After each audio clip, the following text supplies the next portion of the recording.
Okay, Madam Clerk, if you could please, hold on here.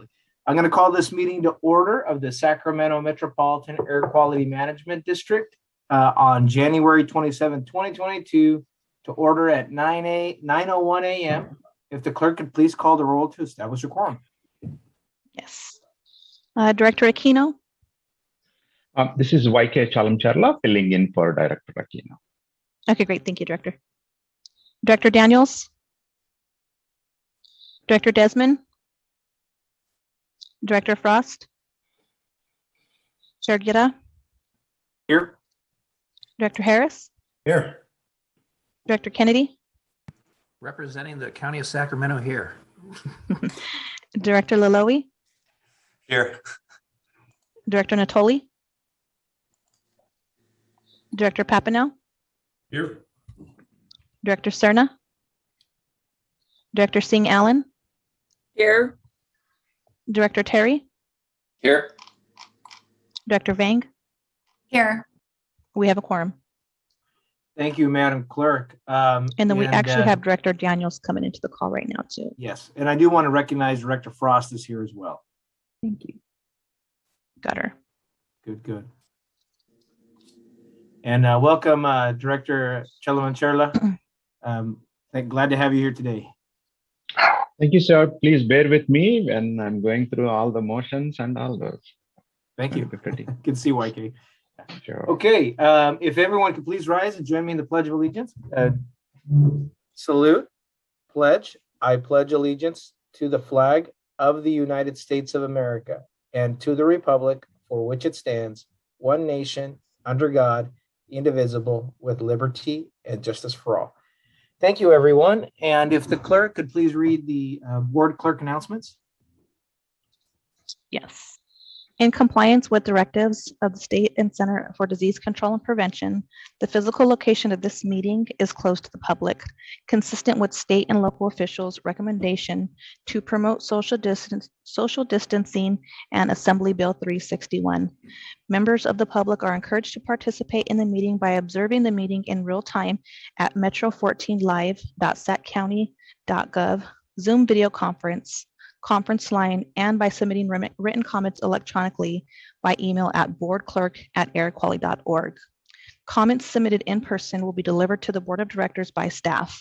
Public comments regarding matters under the jurisdiction of the Board of Directors will be acknowledged by the chairperson and accepted until the adjournment of the meeting, distributed to the Board of Directors and included in the record. This meeting of the Sacramento Metropolitan Air Quality Management District is cablecast live without interruption on Metro Cable 14, the local government affairs channel on Comcast Consolidated Communications and AT&T Uverse cable system. This meeting is being closed captioned and will be webcast at metro14live.saccounty.gov. Today's meeting will be repeated on Monday, January 31st, 2022 at 2 p.m. on Channel 14. Great. Thank you, Madam Clerk. We've got board members. We've got a pretty light agenda, but we do have at the last on our discussion calendar our audit report that we need to hear and approve. So let's go ahead and get started with first item here. Our Madam Clerk. The first item on the agenda is the Air Pollution Control Officer's report. And I have Alberto on the line to give the presentation. Give me Good morning, 1 second. Dr. Ayala. Before we get going, I'd like to remind folks that you can go to sparetheair.com and find out kind of what our air quality level is. And we're up at 71 in the AQI, which is moderate. So still keeping it below the dangerous levels, but want to keep working on that report. All right, Dr. Ayala. Thank you, Mr. Chair. I love this new tradition of you starting off with a report of the Air Quality Index. I think it's a great practice. And as you all enjoy the nice weather, do start to think that as the weather warms up, it is going to come with the yearly challenge of increasing pollution because of it. So I just wanted to make that point. I want to get through my report quickly. I do have a couple of things that I want to share with the board. And we want to get quickly to the first discussion item, and I'm hoping that Director Natoli will eventually be able to join us. But anyways, let me get through my content. Next slide, please. Madam Clerk. So the first item that I want to share with you is we just want to make you aware of a significant change that is coming to all the businesses that have to obtain an emission permit from us. So these are your constituent businesses in your districts. There's been a new state requirement, the Criteria and Toxics Reporting Regulation, or CTR. This is a part of the Community Air Protection Package of Actions that the state is rolling out, AB 617.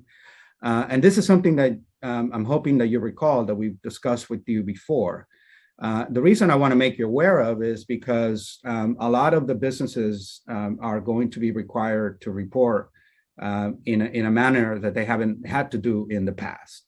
So as you can imagine, we're getting a lot of phone calls, a lot of questions. People are wondering, how do I get the information? Where is this going? And so forth. So it has a significant impact on the businesses.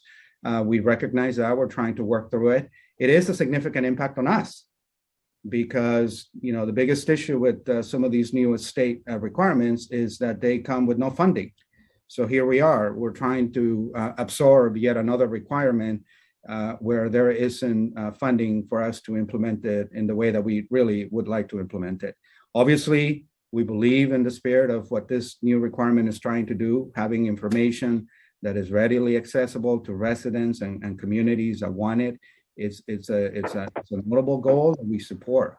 But again, our issue is a significant impact that we're gonna have to absorb. The businesses are being impacted. And we have yet to see clearly, you know, how beneficial this is really going to be in terms of having information available to communities and residents that want it. So again, I just wanted to make you aware. If you happen to get a phone call, you know where to find us, direct them to us. We're trying to do the best we can, reaching to the business community. We're using our resources. We're answering phone calls.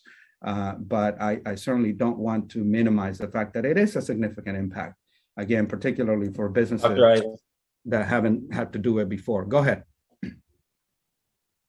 Dr. Daniel. I just wanted Board Member Daniels. Thank you. I just have a question regarding this for clarification.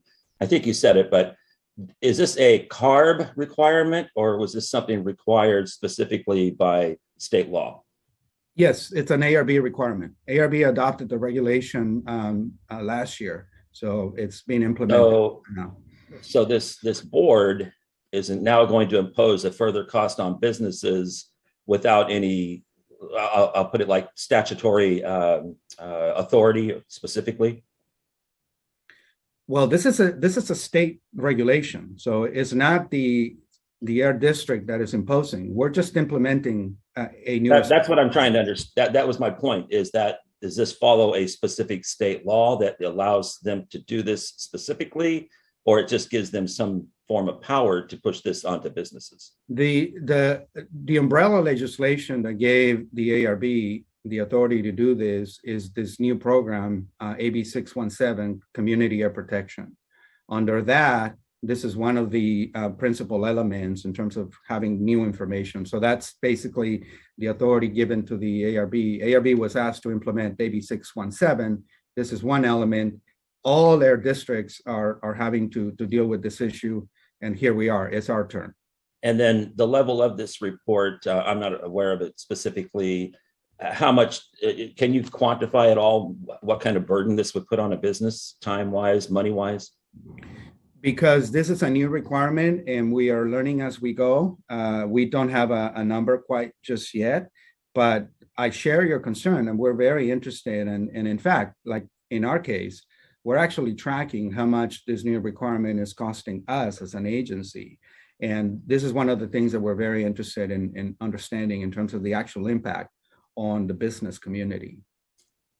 Okay, and again, you mentioned this too, that this is once again, we see something that is being pushed by the state, not following the requirement. I thought it's a requirement that it be funded then by through the state or something like that. And we're just going to take it and do it, is what bottom line is it's not supposed to happen that way, but we're just going to take it and do it. Well, kind of approach. I love the fact that you're sharing our pain, Director Daniels, because you're precisely preaching to the choir. Yeah. You know, we were leading the argument for making sure that we have the adequate resources for agencies and businesses to do this. And unfortunately, we were not successful yet. We continue to work with our state partners. So again, we're going to try to do the best. You know, my attitude approaching our job is, you know, if we're given lemons, we're going to make the best lemonade that we can. But at the same time, I do want you all to be aware of this, that in the not so distant future, you know, we are going to have to retake the conversation about funding the air agency and new fees. And because again, this is just one, you know, in the future, you're going to hear me bring you more requirements that are coming down. So it is an important item. Well, I mean, I appreciate that, Doctor, entirely, because I hear what you're saying, you know, that you guys are stretched thin and have these things that keep getting thrown on your plate. But the other side of that argument also is what is being pushed onto our businesses, and that will mean closing of certain businesses, you know, businesses that just throw up their hands and say, I'm done, I'm fed up with it, you know, I'm gone. And so there's two issues there. And it's unfortunate that, again, we'll probably push businesses out of business as we just add one more layer after layer of regulation onto them. And so, okay, thank you for your answers. I appreciate it. And you know, just to complete the picture, because another issue that we've spoken about, and we're not the only ones, and again, it's, you know, I don't want to be too negative, because again, this is a good thing. It's just the implementation, the way it's rolling out is causing concern. The return on this investment is still a question mark in my mind, meaning we're going to have businesses give us all this information. It's going to go to some central clearinghouse. Somehow this is going to benefit information to be accessible to communities, but it's still a question mark in terms of, is this really what communities want, right? I mean, is this really where we should be focusing our efforts? So anyways, I'll stop there. I very much welcome your concern and engagement. That was the point of my presentation here today, is to make you aware of some of the things that we're having to implement that are coming down from the state. Thank you. Thank you, Dr. Ayala, and thank you, Director Daniels. Just to that point, we are collecting the staff hours that are involved in the unfunded mandates, and our advocacy team will be pushing forward and advocating and bringing this point again as we move through the state budget cycle as well. I see Board Member Laloi's hand up here. Board Member Laloi. Thank you very much, Mr. Chair. Just to kind of follow up with what Board Member Daniels just stated, some of these layers of documents that state is imposing on small businesses, I think it's also critical that Dr. Ayala, when you're in these meetings, some of these sites where business owners have to go and fill up, let's say the carb essentials, my office has received calls that they're so it's very complicated. These sites are not very user friendly, and that's causing a lot of problems. So some of these business operators now are hiring outside companies to fill out these forms for them. That's costing anywhere between $500 to $1,500 per year or per application that they need to fill out. So it would be great during your conversations with our friends at state to let them know that if we're going to bring additional layers of work for our businesses to do, to at least make it a little bit easier, so business operators, especially small businesses, don't have to go out and hire different agencies to fill out their reports. So I think that's very important, because as Director Daniels stated, there are a lot of small businesses that are just dying right now with just these layers of requirements that are being imposed by the state. So thank you very much. No, I'm totally with you, Director Laloi. It is a real concern. And in fact, we have communicated the concern not only to the folks that we work with directly at ARB, but also we have been very engaged with our own representative on the ARB, Supervisor Cerna, has had multiple discussions with us, and not just us, the other districts as well in our region, where we have brought before him some of these very practical, real life on the ground concerns. So the idea is precisely what you're suggesting, so that we're communicating what we are facing on the ground as we're implementing these new requirements on the businesses. So point well taken. Thank you, Director Ayala. Do you still have more slides here? Two more, real quick. Yes, thank you. Madam Clerk, next slide, please. So the next one is, so here we are. Happy New Year to all. New Year is a time for start getting ready for what's coming down the pike. And I want to hit on three main areas that again, you're going to continue to hear as we meet with you on a monthly basis. The first thing is, and again, maybe to balance the previous discussion, I'm really proud of what the agency has been accomplished, in particular, our transportation division led by Mr. Lemos.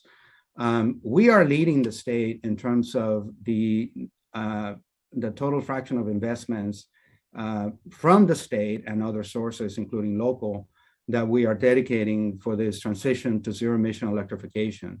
98% of the funding that is coming to us, we've been able to successfully put it in place to electrify vehicles and to also deploy the sorely needed charging infrastructure. So again, I think this is something that we're certainly very proud of. You should be proud of it, because again, we're the leading district in the state in terms of having been able to identify these opportunities. And one of the things that we really like is the work that we've been able to accomplish with our school districts. We've dedicated about 11 million in the last 5 years for electric school buses. And you can see the participating school districts that are working with us. So it's a great story, it's a great success. We want to continue to do more. So my ask of the rest of you is help us reach out to your own school districts. If you don't see them on the list here, let's work together to make sure that they do get on this list. Help us reach out to them and facilitate the Air District assisting these school districts in getting some electric school buses. There hasn't been a better time, and the state has been so successful, and we are expecting the federal government to also dedicate some funding for the same thing. So I think it's definitely a good time. The second point that I want to make you aware of is more in the weeds of an air agency, and that is air quality planning. 2022 is a very important year for us because our air quality plan, what is called the State Implementation Plan, or SIP, is due to the federal government this summer. And the air quality plan is basically the plan that the region is putting together to reach the national ambient air quality standards. In this particular case, we're talking about ozone. So over the next couple of quarters, you're going to see us bring back to you an update on the plan, because we do have to submit it to the feds this summer.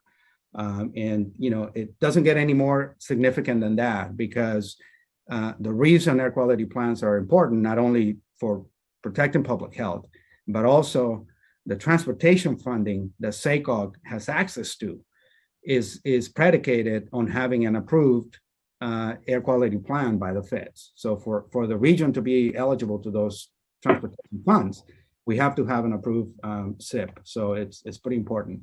The next thing I'll report to you, and I'll talk about it in my last slide, is there's a growing number of efforts in our region for air monitoring. And it's been a game changing in terms of we went from just having our network to a whole bunch of different efforts. And it's a great thing for the region. We're certainly not lacking air monitoring on the ground, and I want to share some of those efforts in the next slide in a minute.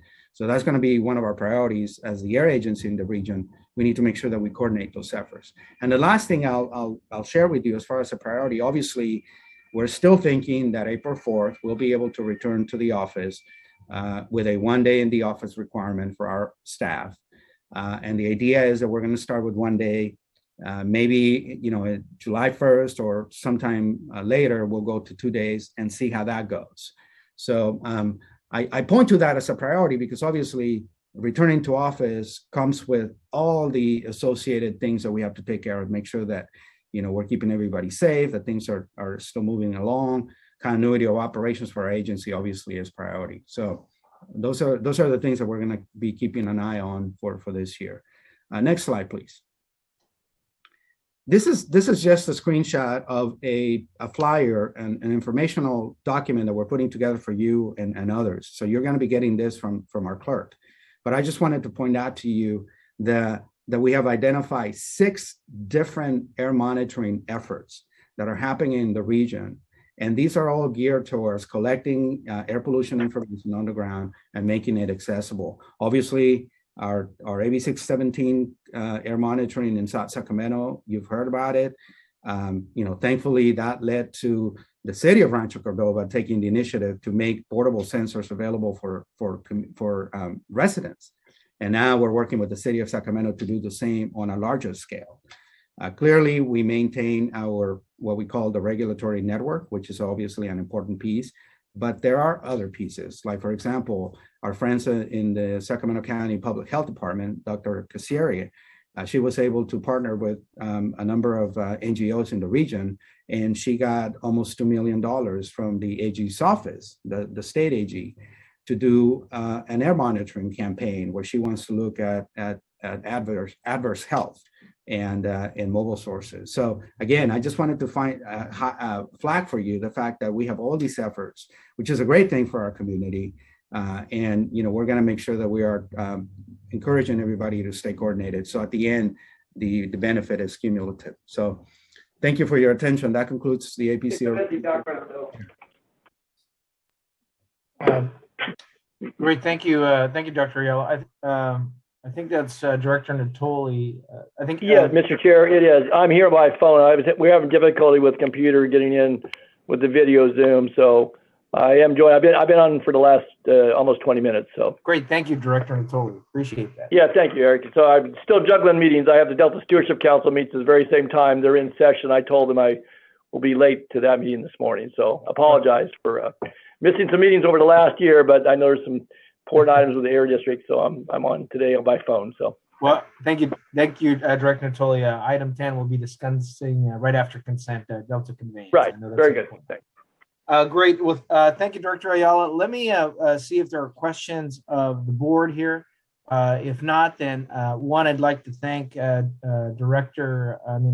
Ayala for his work here. One of the important things I want to remind in your communities, again, we've had great success with the electric school bus program, and it has led to lower maintenance costs for the schools, and we can direct and connect your local school district with the fleet managers in the school districts that have been using this. There's been a positive opportunity there, and the resources are there now to start the onboarding of that kind of project. So we have not only the first but the second largest electric school bus fleet in the nation. It's a great win for our region, and it's led to also the local assembly and jobs of building school buses here in our region. So multiple efforts here. So thank you, Director Ayala. If there are no questions, then let me go and Madam Clerk, let's move on to our next item on the agenda. The next item on the agenda is the consent calendar. Item number 1, Assembly Bill 361 compliance, remote meetings during declared emergency. Item number 2, Prozio Communications contract for Spare the Air public outreach and advertising. Item number 3, targeted airshed grant memorandums of understanding with El Dorado and Yolo Solano Air Quality Management Districts. Item number 4, Zipcar Inc. contract amendment. Item number 5, appointment of Jonathan Ellison to the hearing board. Item number 6, quarterly contracts report, October through December of 2021. Item number 7, annual report on companies accepting over $250,000 from the Low Emission Vehicle Incentive Program. Item number 8, October 28th, 2021, Board of Director meeting minutes. Item number 9, November 15th, 2021, Board of Director Budget and Personnel Committee meeting minutes. Move approval. Great, thank you. Thank you. It's been moved by Director Daniels. Second, Is there a Terry. second? It's been seconded by Director Terry. Madam Clerk, any comments from the public? No, we do not. Seeing no comments from the public, Madam Clerk, can you please call the roll? Director Aquino? Yes. Oh, I'm sorry. Director Daniels? Yes. Director Desmond? Director Frost, Aye. Director Guerra, Aye. Director Harris, Aye. Director Kennedy, Aye. and Director Laloe, Aye. Director Natoli. Aye, and just note abstention on item 8, please, Madam Clerk, since I was not here for the October 26th meeting on the minutes. So, please. Okay, thank you. Thank you. Director Papineau, Aye. Director Cerna, Director Singh Allen, Aye. Director Terry, Aye. Director Vang. Yes. The consent calendar passes. Thank you, Madam Clerk. With that passing, we'll move on to our discussion calendar. Madam Clerk. The first item on the discussion calendar is the Delta Conveyance Air Quality Mitigation presentation, and I have Paul Philly on the line. Good morning, Mr. Philly. Thank you for bringing this item. I know this was of great importance due to Director Natoli's leadership, and also Director Kennedy and Frost had brought this item to our attention. Mr. Philly. Thank you so much, Chair Guerra. Today this is a very big project, affects everyone in the state and especially affects Sacramento County and the Delta region. And right now, Air District staff has been spending some more staff hours as the Department of Water Resources, which is bringing forward this project, works with us, consults with us, and the executive director determined this would be an excellent time to present this to the board to give you a sense of the scale and scope, along with better understanding the air quality impacts of the project. Madam Clerk, next slide, please. This presentation is going to start with just a general overview on the State Water Project and the Delta Conveyance Project and how it works within it, what the roles and responsibilities of our agency are as the people responsible for the public health of our breathers and citizens and residents, and then the operating principles that staff is currently using as we are making decisions to fulfill those roles, and finally what the next steps of the district and the project are. Next slide, please. So State Water Project provides water to a little bit more, well, about half the state receives some water from the project, and there is a plan to do a major infrastructure project within the Delta to essentially divert water from the Sacramento River down to the South Delta, where it can be pumped to other points in a large tunnel.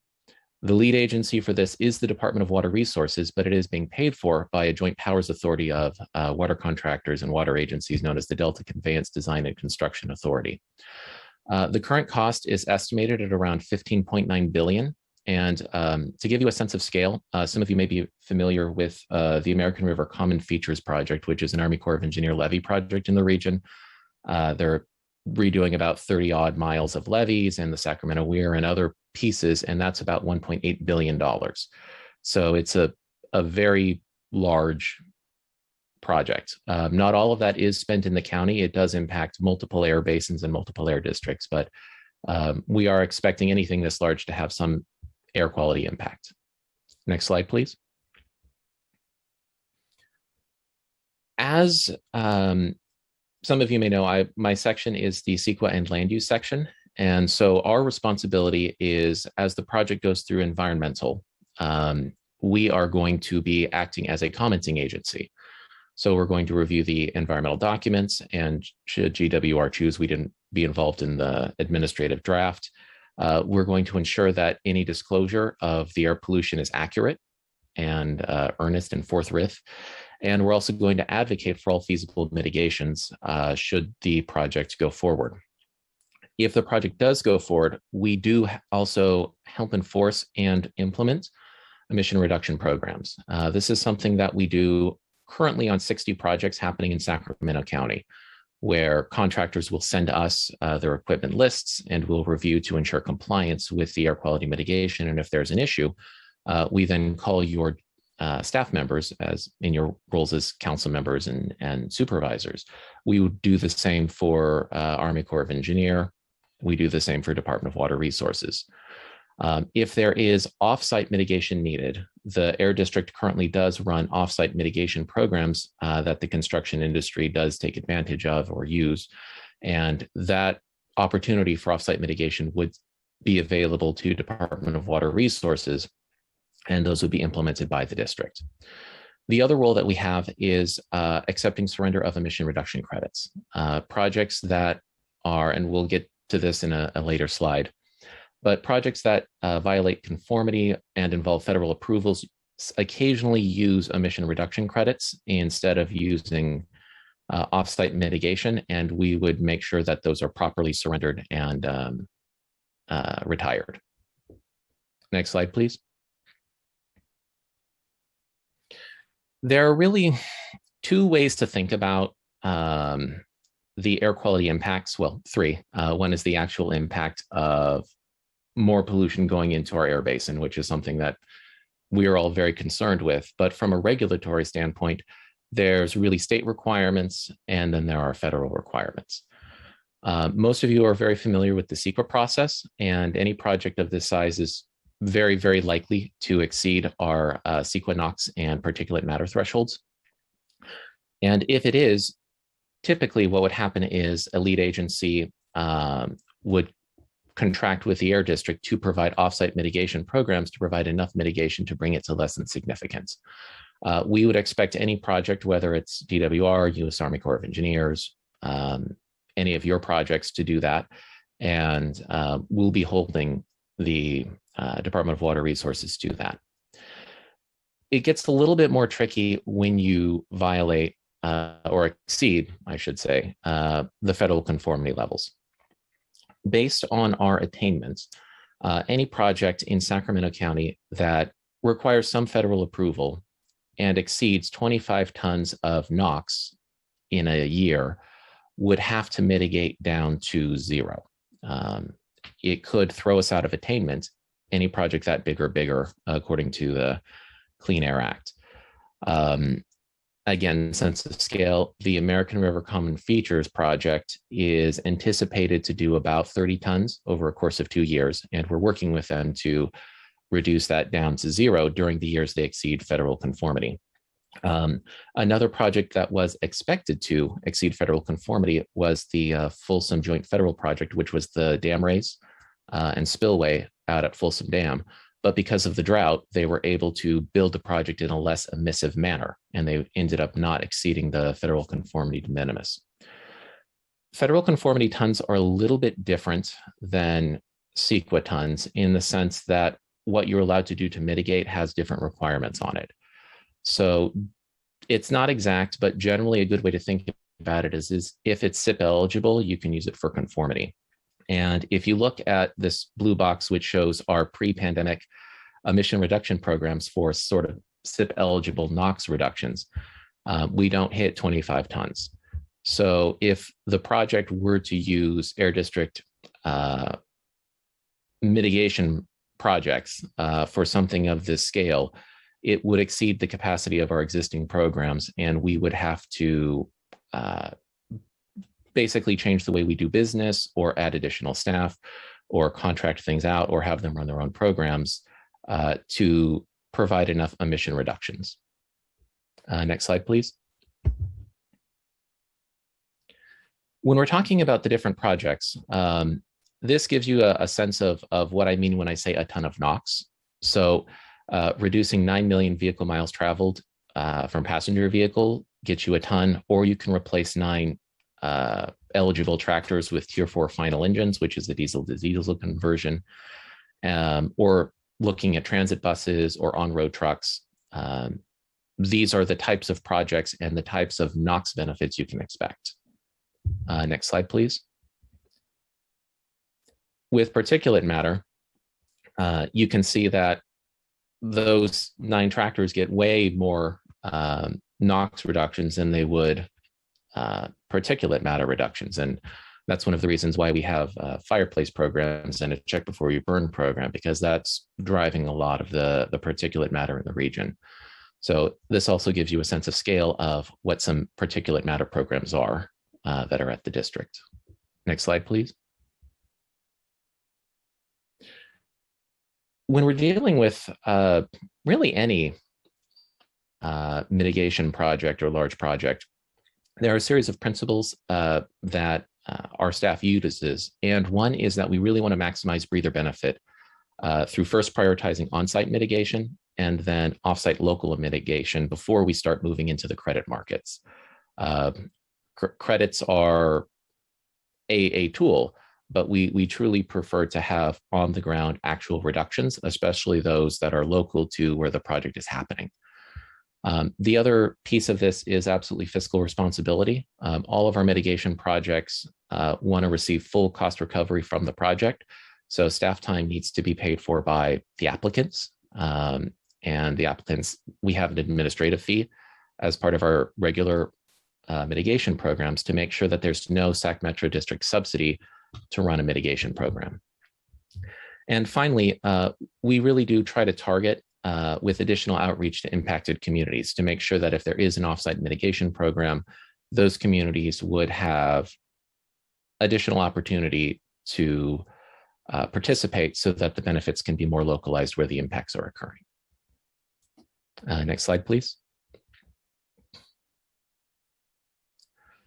So as for next steps for this project, district staff is going to continue to review and comment on the environmental documents that will begin officially in earnest when the draft environmental document is released. And as we do that, we're going to ensure that we have appropriate mitigation and that if the project does move forward, on-site and off-site air quality mitigation is implemented. And if necessary, we would work with DWR to develop mitigation programs that, assuming that they need more than what our district can provide, we want to provide programs that are consistent with the operating principles that don't impact the good work that we're already doing in your communities. So I believe that concludes my presentation, and we are open for questions and comments. Thank you very much, Mr. Philly. First, let me go to the clerk here. This is a receive and file, but Madam Clerk, do we have any members of the public wishing to comment on this item? No, we do not. Thank you, Madam Clerk. Let me bring this back to the board and see if let me go first with those on the phone. Director Natoli, any comments on this item? Yes, thank you, Mr. Chair, and good morning to all my colleagues, to air quality staff. I want to certainly thank our General Manager and Director, Mr. Ayala, and certainly Paul Philly for their work and others on staff. I know Paul has been, his section has been tracking and working on this project for, in its different iterations for a number of years, and want to thank him for the presentation this morning. I would just note that the draft environmental document, as I understood from a conversation yesterday, is at least anticipated to be out sometime this summer. And as I think Mr. Philly said, obviously Air District will examine what's in that document, which will be very voluminous, I trust. It's both a CEQA and I think it's a NEPA document as well. So it'll have quite a bit of information, undoubtedly, because beyond air quality impacts that are being analyzed, there are many other impacts that have to be analyzed with the proposal. I would just say that I know that Sacramento County, certainly Board of Supervisors and our staff have been pretty clear about our concerns about previous proposals and have weighed in both in writing, but certainly appeared at hearings and certainly weighed in on environmental documents and other review processes.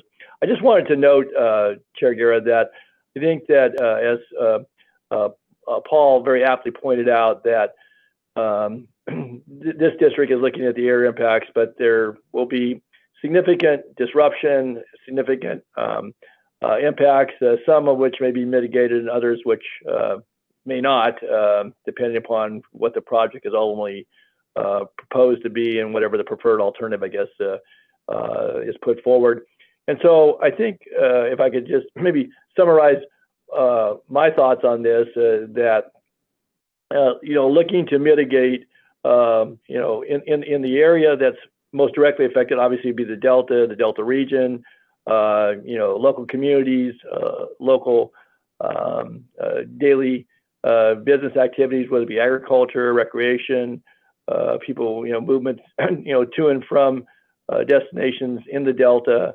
And so I think it's really important, as Paul pointed out, that that the Delta is a very productive agricultural region, generating billions of dollars in farm gate activity throughout the 5 counties. It's we have over 4 million people in the 5-county region, but a lot of the construction under previous proposals and under this one would occur in Sacramento County, and certainly impact this air district. And so I think, as the comments, and I think the principles that the district staff is working off of are solid, and looking at tractors, looking at roads that are gravel roads when it comes to particulate matter. I think looking at buses and other ways to attempt to mitigate. I'll just make that comment for some of the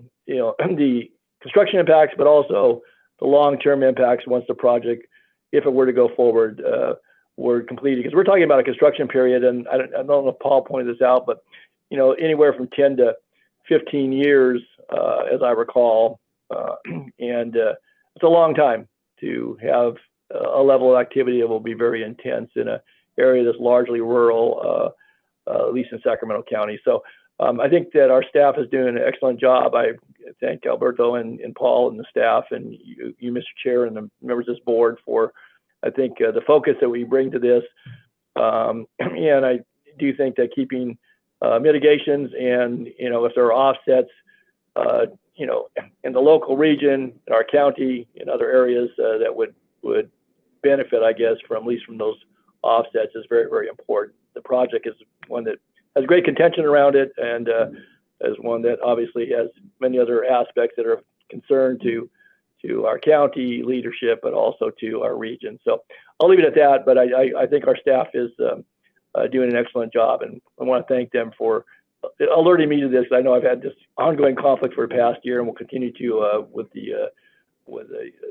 another body that I serve on. But those are my comments, and I apologize I'm not on with the video here. We're having difficulty with the Zoom this morning. So that's all I have at this point. Thanks, Mr. Chair. Thank you, Board Member Natoli. I think it's well stated that the air quality impacts will be significant for almost a decade. Thank you, Director Kennedy. Thank you, Chair. And I echo everything that Supervisor Natoli said, Director Natoli. We've been opposing this project now for quite some time. It will be devastating to the region. It will be devastating to the Delta area, the cultural fabric of the area. But on the air quality issues specifically, I mean, a project that long, the particulate matters, the emissions that are going to come from it, I mean, this is huge. So my question is to Dr. Ayala, being that the state is the actual applicant or proponent of this, I mean, really, what is the process of us working with the state, who has thus far, through DWR and others and resources, told us to pound sand every step of the way on this project? What's the real ability for us to regulate and monitor state activity, state-sponsored activity? Thank you, Director Kennedy. The real ability really rests in the group that Mr. Philly directs in terms of, even though we're only a commenting agency, but that is a pretty powerful role, because we can point out as the air quality experts some things that others may be accountable for in terms of having to answer. So that is really where it's at for us, is any project of this magnitude that can potentially impact us, we're going to keep track of what comes out of it.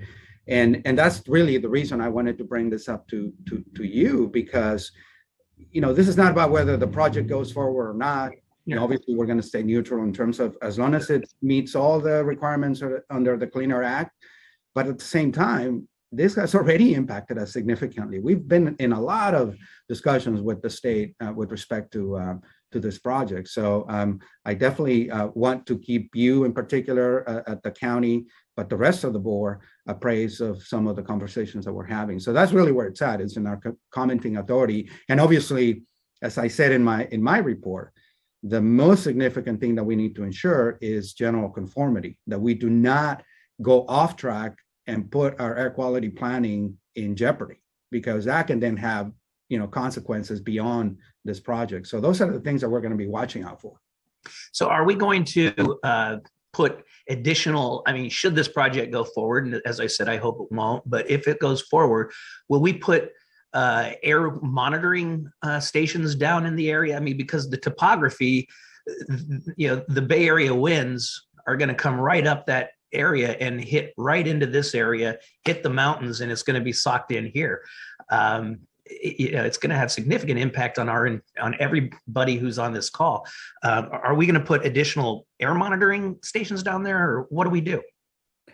So we certainly could. I mean, the technology is becoming pretty ubiquitous, but I think where it's at is, we have a very good understanding in terms of what the emissions are going to be, right? I mean, we gave you some very specific examples in terms of, if you replace a diesel tractor, we know what the emissions are.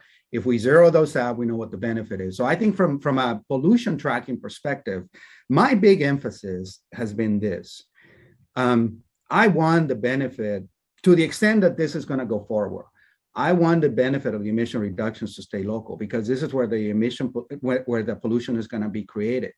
If it were up to the state, they could just go next door to the San Joaquin Valley and replace tractors day in, day out, right? And that is a very viable compliance mechanism for the state. However, to me, it doesn't sound right that our breathers take the pollution impact and the emission reductions are created elsewhere. And I'm not even talking about the economic development benefit of bringing some funding for cleaner projects. So there's multiple reasons why, if this goes forward, we will play the role that we should play as an air agency, and we will try very hard to try to get the emission reductions on the ground here, so that our residents, including the communities that you're concerned about that actually live in the Delta, actually see those reductions. So that's really the driving force behind this whole thing for us. Thank you. I appreciate that answer. Could I just offer one other comment too, just to that? And thank you, Patrick, and Mr. Chair, if I could. Just, we're talking about at the height of some of the construction activities, thousands of truck trips daily. I mean, those were the estimates, and both barge activity on the water side of levees, but just massive amounts of movement of spoils of the equipment, all the staging, all the activities that would go with this, and I mean that'll all be analyzed. But I think to the point that Patrick was asking about, the emissions, and you look at the amount of activity. I mean, the scale of this is massive. I mean, they can portray it in a lot of different ways, but it is massive, and those impacts would be basically year round for a decade or more in different locales throughout the Delta. So I just pointed out because again that goes to the whole the schematic we saw here in one of the slides was with trucks and let alone the traffic impacts and disruption of agricultural activities that have to compete with those same roads or all levee roads and so forth. So I just point that out. So thanks. Thank you, Board Member Natoli. Okay, any other board members? Seeing none there. Thank you, Director Ayala and staff, Mr. Philly. I want to, I think, echo the concerns that I think we should be very vocal and assertive as an air district during the communication process with the state about these very significant impacts. I mean, every effort that we're attempting here to manage our federal conformity can be completely thrown out the door without this with this project. And so I think it's important that when you move forward, that the tone and also the frequency of our comments are significant. So if there are no other questions, seeing none, thank you, staff, for this. Madam Clerk, let's move on to our next item. The next item on the agenda is the item number 11, Sacramento Area District Mobility Programs. And I have Rafe Porter on the line to give the presentation. Good morning, Mr. Porter. Good morning, Chair Guetta and members of the board. As the slide comes up, I'll just introduce myself. I'm Rafe Porter. I'm the program manager for the Transportation and Climate Change Division here at the Air District. The item before you is information only, and it's really intended to provide you an update on the various mobility programs that the district oversees. Specifically, we're going to be talking about the programs that are focused on providing clean, safe, and reliable transportation for people that live in traditionally underserved communities and have fewer transportation options or have experienced higher exposure to the impacts from the transportation emissions. I know there's often a hesitation to speak in numbers, but I really think that numbers help tell the story. And so that's what we're going to be talking about today. So just a warning that there's lots of big numbers in these slides. So next slide, please. All right. The first number that we're going to be looking at is 409. This number represents the number of households that have been able to get rid of an older, dirty combustion vehicle and purchase or lease a new or used plug-in electric vehicle through the Clean Cars for All program. In addition to the vehicles, we're also working with SMUD and an EV charging provider called EVgo to provide charging capabilities to participants. And soon we're also going to be working with Sacramento Regional Transit to provide transit fares to anyone that wants to trade in an older vehicle for transit passes. To add a little bit of perspective to this 409 number, in our region, on average, a combustion vehicle emits roughly 4 tons of GHG emissions per year. So these 409 households have helped remove a significant amount of emissions from our region.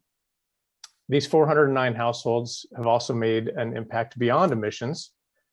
Currently, there are 30 participating dealers in our region, many of them located throughout Sacramento County. And combined, they've received in excess of $3 million in Clean Cars for All funds towards the purchase of these vehicles. So there's quite a big economic impact from this program as well. Next slide, please. The next number is 676, which represents the number of residents that live in the 11 housing developments served by the Air District's Our Community Car Share program. These residents have access to a range of different electric and hydrogen vehicles to get to work, school, various appointments, shopping, and of course, recreational opportunities. We have several different models to deliver the program, including Zipcar, and starting next month, we're going to be working with Gig Car Share at one of our sites. Your staff at the Air District continues to explore different ways to provide these mobility services through the Our Community Car Share program. And one of the innovative ideas that staff have been leading is the Del Paso Mobility Hub, which includes shared vehicles, electric shuttles.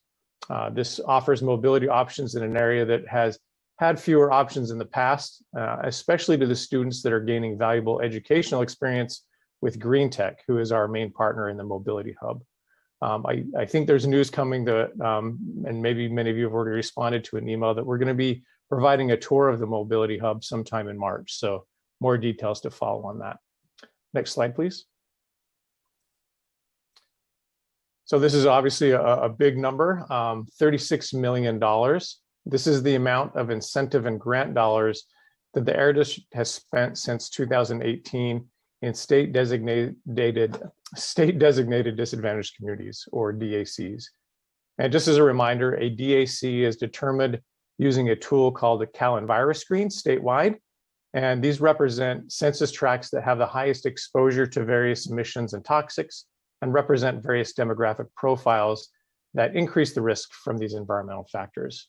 These demographic profiles include various socioeconomic and public health factors. There's legislation that dictates that certain dollars be spent in disadvantaged communities, but as Dr. Ayala pointed out earlier, the Air District has really worked hard to exceed these amounts and provide service and emission reductions from transportation technologies in these particular disadvantaged communities. Next slide, please. And the last number is 150. And this number represents a different mobility option that's targeted towards perhaps the most vulnerable of our residents, and that's school-aged children. To date, the district has funded roughly 150 zero-emission school buses. And I say roughly because that number continues to grow almost every single day. Our staff is even currently in the process of creating more contracts and finalizing more contracts for zero-emission school buses. We have so many contracts, in fact, that I thought about putting the number one up here as Chair Guetta pointed out earlier, because we do have the largest zero-emission school bus fleet in the nation at Twin River School District, but really not far behind them is Elk Grove Unified School District, and many of the other school districts are jumping on board in this fun project as well. I do want to add that there has been some challenges with school bus during COVID. Obviously, studying at home has had an impact on that. But beyond that, as many of you have heard, there are supply chain issues, and we're having a pretty big driver shortage in many of the school districts, and they've been big barriers to overcome. Just know that we will continue to work with our partner school districts on this, as well as the bus dealers and manufacturers, to help overcome and resolve as many of these issues as we can. Obviously, many of them are outside of what we can do, but we're continuing to work with them. So these are the numbers that I wanted to present today and show you the good work that the Air District is doing in each of your communities to provide these emission reductions, reduced exposure to these emissions, and obviously provide reliable mobility options. So that concludes my presentation at this time, and I'll take any questions you might have. Thank you.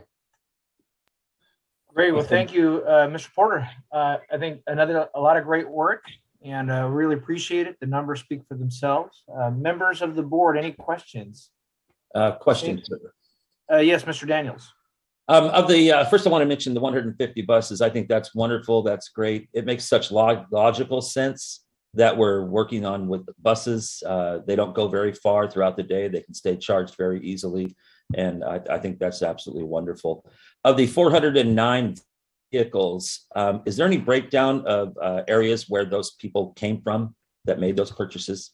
Yeah, what we can do is follow up with the board. We collect all of that data at the address level, but we can provide it, at a zip code level or within your area, and we can even provide some breakdown on things like home ownership and a bunch of other demographic variables.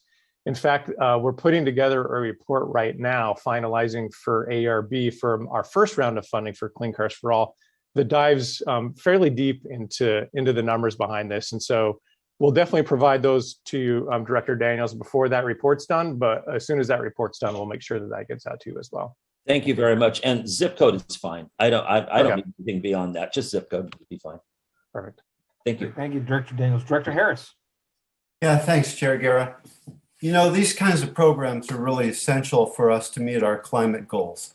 There's absolutely no doubt about it. And introducing people from disadvantaged areas to the joys of electric transportation is a very essential thing for this Air Quality Board to undertake. I'm very excited about the progress on these programs and encourage all of you to buy an EV as soon as possible. There are a lot of incentives. I've brought this up numerous times, and it's not bragging rights, but I've been driving all electric. This is my 9th year. It works extremely well. It is so much cheaper than having an internal combustion car. You'd be surprised. Although the purchase price at the front end is difficult for some, the savings in the lack of maintenance are remarkable. Right now, electric fuel is about 1/3 the cost of gasoline. I'm telling you, my electric car costs a lot at the front end, but I'm saving so much money, it'll pay for itself in 4 years. If you look at the economics of that, everybody can make this fit in their budget, everybody with a job. And it's something that we need to do. We need to stop using internal combustion engines. So that's my soapbox for the day, but I did want to make the directors aware that it is my distinct hope that there will be a slide in a presentation like this, perhaps within 2 years, about all electric air mobility, air transportation. I've talked to Dr. Ayala about this. I've been working with SMUD and the California Mobility Center to work to get charging infrastructure at some local airports, because vertical takeoff and landing drones are not only being produced currently, but will be commercially viable in about 2024. 4-place passenger vehicles, all electric. Additionally, our commercial fleet is looking at perhaps as much as 25% fuel savings and greenhouse gas savings by doing all electric ground transportation. As you all know, you sit on the ramp at airports quite often for a long time in a commercial jet, and they run their turbines simply to keep the air conditioner running while you're sitting on the ramp. All of that can be handled with electricity. There could be enormous savings. We're certainly hoping, I'm working with other partners to see if we can bring some manufacturing business to the Mather Airport. This is going to be a huge growth industry and can help us attain our climate goals in a big way. Commercial air is a very big polluter. Thousands and thousands of tons, from burning kerosene. People still want to travel, even with COVID. If we can get substantial reductions of greenhouse gases from our commercial fleet, we can get to our attainment goals. So I just wanted to put that out there for the directors. I think that you're going to see a burgeoning industry, and I'm super excited about it. Great. Thank you, Director Harris. Yeah, I concur with that. Madam Clerk, do we have comments from the public signed up to speak on this item? No, we do not. Great, thank you very much. Well, again, I want to thank the staff for this. I don't see any board members signed up to speak on this item. And it is a receive and file that we're trying to get information about all the work that we're doing. So I do thank the staff. Again, why the first comment about the additional work that the state puts on us that isn't funded affects our output of real impacts. I think all of this is germane. Madam Clerk, let's go ahead and move on to the next item. Okay. The next item on the agenda, item number 12, fiscal year 2020 to 2021 annual comprehensive financial report and single audit report. And I have Patty Kepner on the line to give a presentation. Good morning, Ms. Kepner. And I do want to be judicious with time, given the hour here. And as most of you have seen and read the staff report, another great audit with a strong reputation of how the district is managed and the lack of any findings here. So, Ms. Kepner. Yes. Good morning, Chair Guerra and directors. My name is Patty Kepner. I'm the district controller, and today I just have a brief presentation about the annual comprehensive financial report, which is a mouthful. We refer to that as the ACFR, or the annual report. And this report is based on an audit that is performed by a CPA firm, and that firm that conducted our audit is I. Bailey. And today we're pleased to have Audit Senior Manager Carly Ransom and the engagement partner David Showalter attending this meeting to address any questions you may have for them. Next slide, please. Just wanted to highlight a couple of items within the annual report and refer back to the fact that we have 3 items here that attest to the very high quality and good news that we have about our audit. The audit opinion on the financial statements, the audit opinion on internal controls, and the single audit report, which addresses our federal compliance to federal grant requirements, primarily on our EPA 105 grant. And all of those reports or opinions were positive in nature, and again, really puts us in a position to be a low-risk auditee, which is exactly what we want. I also wanted to mention that in the annual report, you'll find the Government Finance Officers Association Certificate of Achievement Award for Excellence in Financial Reporting for the district. And the district submits that report each year for evaluation by that independent third party and for compliance with the reporting requirements and best practices. And I'm happy to report that the district has received this achievement award for over 10 years. Next slide, please. The other item to bring to your attention is there's a separate letter called Communication Letter to the Board, and that was attached to the board item. And this letter also provides positive feedback on the district financial and management systems, and it's meant to provide the board specific feedback on the conduct and outcome of the audit. Okay, next slide, please. Just moving into our annual financial cycle. As you can see, we start off with our budget for the year. We do our audit in October. And then, we are at the point right now that's highlighted there in green, which is the board acceptance of our audit report. And then I just wanted to bring to your attention that we are already in process with the budget for fiscal year 22-23. And we'll be bringing back to the Budget Personnel Committee a proposed budget in March, and then back to the full board in public hearings in April and May. The budget presentation for 22-23, and then we'll start the cycle all over again. So I'm looking forward to bringing that back to the board, and so you'll be hearing more on the budget in the next few months. So more to follow. Next slide. So in summary, the audit of the financial 2021 financial statements of the single audit report, which is the federal compliance report, had very positive results with a clean opinion and no findings.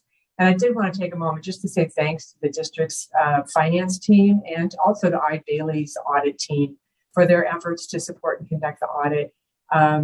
It's no small feat to pull all this information together and to provide the information to the auditors for them to conduct the audit. So I just want to recognize everyone's efforts on the finance team and at Ide Bailey for that. And I also want to thank the board for their continued support of our annual financial process. And with that, the recommendation today is to adopt a resolution accepting the district's annual comprehensive financial report and the letter entitled Communication with Those Charged with Governance for the fiscal year ended June 30th, 2021. Next slide, please. That concludes the presentation, and happy to take any questions you may have at this time. Thank you, Ms. Kevner. Appreciate that. Madam Clerk, do we have any members of the public signed up to speak on this item? No, Chair, not at this time. Let me bring this back to the board. First, again, thank you to the audit team and also the finance team. Thank you to our controller, Ms. Kepner. Always outstanding work. You've helped us maintain strong standing here in this district and the management of it. If I don't see any hands from the board for questions, but I'll ask for an action here to approve the item, audit report. It's been moved by Director Terry. Is there a second? Second, Singh Allen. Seconded by Director Singh Allen. Any further discussion on the audit report? Let me go to the phones. Anybody on the phones? Seeing none, Madam Clerk, if you could please call the roll. Director Chalamchala? Aye. Director Daniels? Aye. Director Desmond? Director Frost? Aye. Director Guerra? Aye. Director Harris? Aye. Director Kennedy? Aye. Director Laloe?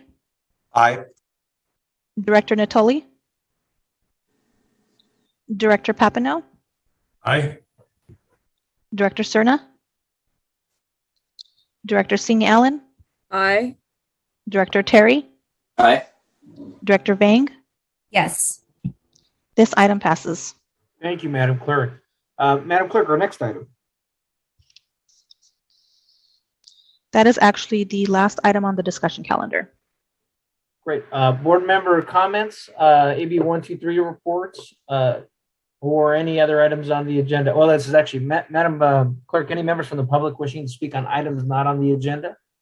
No, not at this time. Not at this moment. Thank you. Board member ideas, comments, and AB 123 reports. Any member of the board wishing to speak? I see no hands.